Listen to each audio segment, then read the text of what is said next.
इस वीडियो में हम टोटल प्रोडक्टिव मेंटेनेंस के अंदर आने वाले 8 पिलर्स में से क्वालिटी मेंटेनेंस पिलर के टॉपिक कस्टमर कंप्लेंट के बारे में बिल्कुल आसान शब्दों में हिंदी में समझेंगे।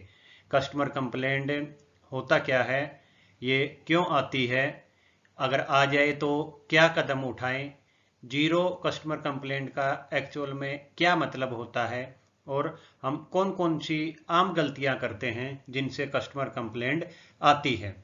नमस्कार दोस्तों, मैं शक्ति मलिक हूं। मैं एक टीपीएम सर्टिफाइड कोऑर्डिनेटर हूं। मैंने Japanese MNCs, JIPM, TPM certified companies और कॉरपोरेट लेवल पर बिजनेस एक्सीलेंस डिपार्टमेंट में काम किया हुआ है। एजुकेशन बैकग्राउंड में मैंने बीटेक, एमबीए और एमटेक की हुई है। कस्टमर कंप्लेंट क्या होता है? कस्टमर हमारा किसी दूसरी कंपनी या अगले डिपार्टमेंट जिसको हम कोई भी प्रोडक्ट, सर्विस या सपोर्ट देते हैं और उसे हमारे प्रोडक्ट या सर्विस में कोई कमी मिलती है, कोई डिफेक्ट मिलता है, तो उसका वो हमें एक नेगेटिव फीडबैक देता है, उसे ही कस्टमर कंप्लेंट बोलते हैं। कस्टमर कंप्लेंट क्यों आती है? जो भी हमने अगली कंपनी को प्रोडक्ट दिया, उसने उस प्रोडक्ट को चेक कर लिया और उसमें उसको कमी मिली और हमने उस प्रोडक्ट को उस कंपनी में भेजने से पहले चेक नहीं किया।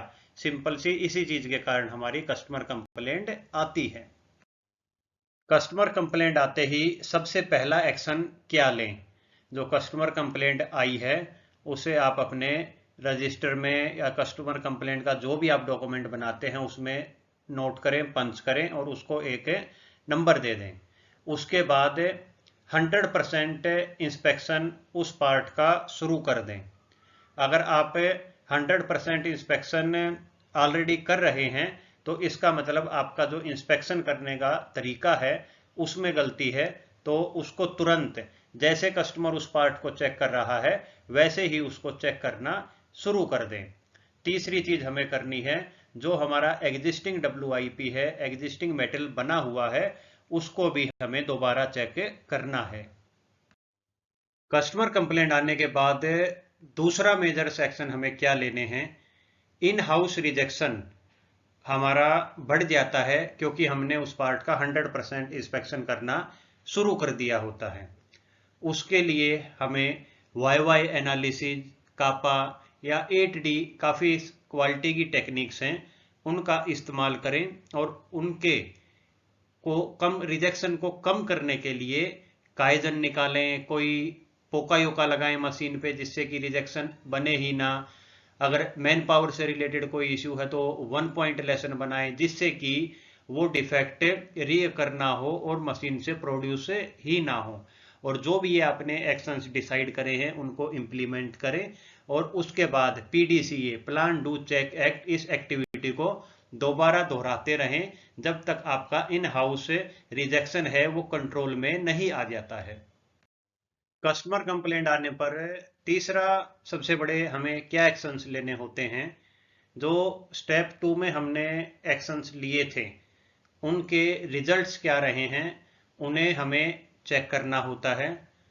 उसके बाद अगर रिजल्ट्स हमारे सेटिस्फैक्ट्री हैं उसके बाद हमें जो जिस तरह से हम काम करना हमने शुरू किया है उसको एक मेथोडोलॉजी या डॉक्यूमेंटेड करके हमें सही से सिस्टम का पार्ट बना देना चाहिए।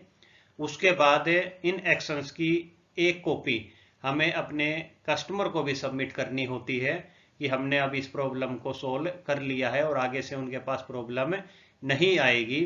और उसके बाद हमें रिजल्ट्स को मॉनिटर करते रहना है और उसको अपने कस्टमर कंप्लेंट का जो मॉनिटरिंग का रजिस्टर है उसमें भी रिकॉर्ड करके रखें। और उसके बाद इन एक्शंस को हम किसी दूसरे प्रोडक्ट में भी हॉरिजॉन्टल डिप्लॉय कर सकते हैं क्या, तो ये स्कोप भी हमें चेक करना होता है। जीरो कस्टमर कंप्लेंट का मतलब क्या होता है? प्राय हम ये सोचते हैं कि कस्टमर कंप्लेंट कभी भी जीरो नहीं हो सकती और हम उस डायरेक्शन में एक सीरियस एफर्ट करना छोड़ देते हैं। इसकी बजाय जब भी हमें कोई कस्टमर कंप्लेंट मिलती है तो जो हमारा उस कस्टमर कंप्लेंट को अटेंड करने का तरीका है, कस्टमर को रिस्पोंड करने का तरीका है, वो सारे हमारे एटीट्यूड पर निर्भर करता है। हमें एक कस्टमर को पॉजिटिव एटीट्यूड दिखाना चाहिए कि हम उसकी कंप्लेंट को बिल्कुल अपनी कंप्लेंट मान के और उसको काफ़ी मेहनत से ठीक करने की कोशिश कर रहे हैं। अगर हम कस्टमर सेटिस्फेक्शन का टारगेट लेके और इसको अगर हम इम्पोर्टेंस दें और ये हमारे अगर कस्टमर को फील भी होता है तो ये हमारे लिए अच्छा रहता है। और जब हम इस डायरेक्शन में इस एटीट्यूड के साथ काम करते हैं तो हमारी जो प्रिवेंटिव एक्शंस लेने की जो क्षमता होती है टीम की वो भी इंक्रीज करती है। तो हमारा अगर हम एटीट्यूड सही रखते हैं, कस्टमर से इंटरेक्शन सही रखते हैं, तो हमारी कस्टमर कंप्लेंट भी कम होती है और कस्टमर हमारा सेटिस्फाई भी रहता है। आइए अब कुछ आम छोटी सी गलतियों के बारे में बात करते हैं जिनके कारण कस्टमर कंप्लेंट आ जाती है। हम काफ़ी टाइम पर 100% इंस्पेक्शन कर रहे होते हैं फिर भी कस्टमर कंप्लेंट आती है। क्यों? क्योंकि हमारा लेआउट गलत होता है और हम जो ओके और एनजी पार्ट हैं उनको काफ़ी नज़दीक नज़दीक रखते हैं और पार्ट मिक्सिंग हो जाने के कारण कस्टमर कंप्लेंट आ जाती है।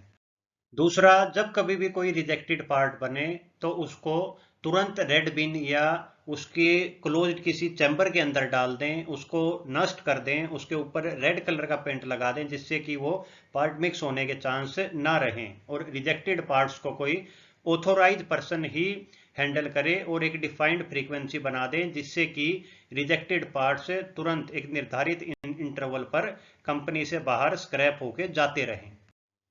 तीसरा, कुछ डिफेक्टेड पार्ट्स को रिवर्क करके ठीक किया जा सकता है, तो ऐसा काम एक सेपरेट एरिया में ही करें और अलग तरीके ऑपरेटर को ही उस पर असाइन करें।